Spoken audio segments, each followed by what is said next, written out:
शादी कहते हैं ये सिर्फ दो लोगों का नहीं, दो आत्माओं का मिलन है। पर क्या होता है जब शादी के रिश्ते में प्यार तो बचा होता है मगर किसी तीसरे के लिए जुड़ाव पैदा हो जाता है? क्या वो धोखा है या बस एक एहसास? मीरा और अर्जुन की शादी को 7 साल हो चुके हैं। सब ठीक था, घर, जॉब, बच्चे, वीकेंड आउटिंग।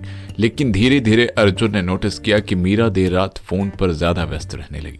वो हंसती थी, खुश लगती थी, लेकिन उस हंसी का कारण अर्जुन नहीं था। एक दिन उसने कैजुअली पूछा कि किससे बात कर रही हो? मीरा एकदम से घबरा गई और बोली, बस कॉलेज का पुराना दोस्त है, राज। राज एक ऐसा इंसान जो मीरा को समझता था, सुनता था और वो बातें जानता था जो अर्जुन कभी नहीं सुन पाता।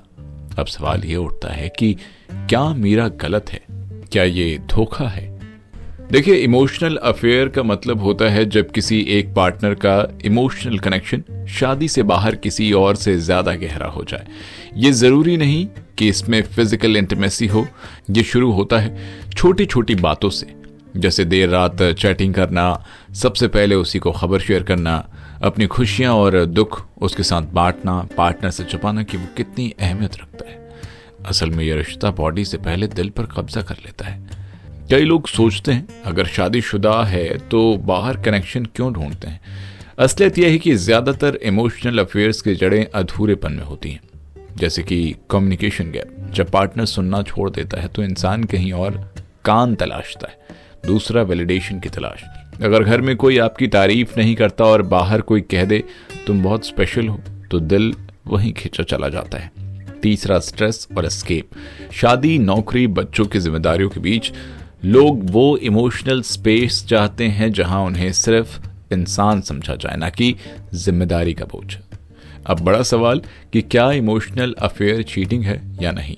सोचिए, अगर आपका पार्टनर अपनी हर खुशी, हर राज किसी और से बांटे और आपके लिए बस रूटीन छोड़ते, तो क्या वो धोखा नहीं हुआ? चीटिंग सिर्फ शरीर से नहीं होता, दिल से भी होता है, क्योंकि प्यार की सबसे बड़ी नींव इमोशनल इंटीमेसी है। अगर वो नींव किसी और के साथ बट जाए तो शादी की इमारत डगमगाने लगती है। अमेरिका में 45% लोग मानते हैं कि इमोशनल अफेयर्स फिजिकल चीटिंग से भी ज्यादा दर्दनाक होता है, क्योंकि एक इंसान का दिल, उसकी भावनाएं और उसकी आत्मा जब किसी और के पास चली जाए तो शादी सिर्फ कागज का रिश्ता बनकर ही रह जाती है। अर्जुन ने धीरे धीरे मीरा को कंफर्ट किया। मीरा रो पड़ी, मैं तुमसे बहुत प्यार करती हूँ अर्जुन, लेकिन राज मुझे समझता है, सुनता है। ये सुनकर अर्जुन को समझ आया, मुद्दा राज नहीं है, मुद्दा वो खालीपन था जिसे वो भर नहीं पा रहा था। उसने मीरा से ज्यादा बातें करनी शुरू की, उसकी छोटी छोटी बातें नोटिस करनी शुरू की और मीरा ने भी धीरे धीरे राज से दूरी बना ली। तो मेरी नजर में इमोशनल अफेयर एक अलार्म बेल है। ये बताता है कि शादी में कहीं ना कहीं कनेक्शन की कमी है। अगर आप पार्टनर्स हैं तो सुनना सीखिए, सिर्फ शब्द नहीं, उनकी चुप्पियों को भी सुनिए। तारीफ करना मत भूलिए। प्यार जताने के लिए बड़ी चीजों की जरूरत नहीं होती, बस रोज एक छोटी सी एक्नॉलेजमेंट काफी है। और सबसे अहम, ऑनेस्टली, अगर आपको लगता है कि आप किसी और की तरफ खींचे जा रहे हैं तो पहले अपने रिश्तों की जड़ों को सींचने की कोशिश कीजिए, क्योंकि शादी के बाद एक्स्ट्रा अफेयर्स चलाना ये सही नहीं है।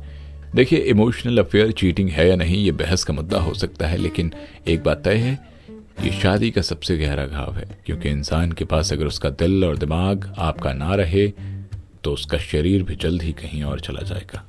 शादी का मतलब सिर्फ साथ रहना नहीं, बल्कि हर रोज एक दूसरे को चूज करना है। और जब आप ऐसा करते हैं तो किसी राज, किसी चैट, किसी तीसरे की जरूरत नहीं पड़ती। आप सुन रहे थे सुनो जिंदगी का इंफॉर्मेटिव पॉडकास्ट। मिलेंगे अगले किसी दूसरे पॉडकास्ट में, तब तक ले सुनते रहिए सुनो जिंदगी।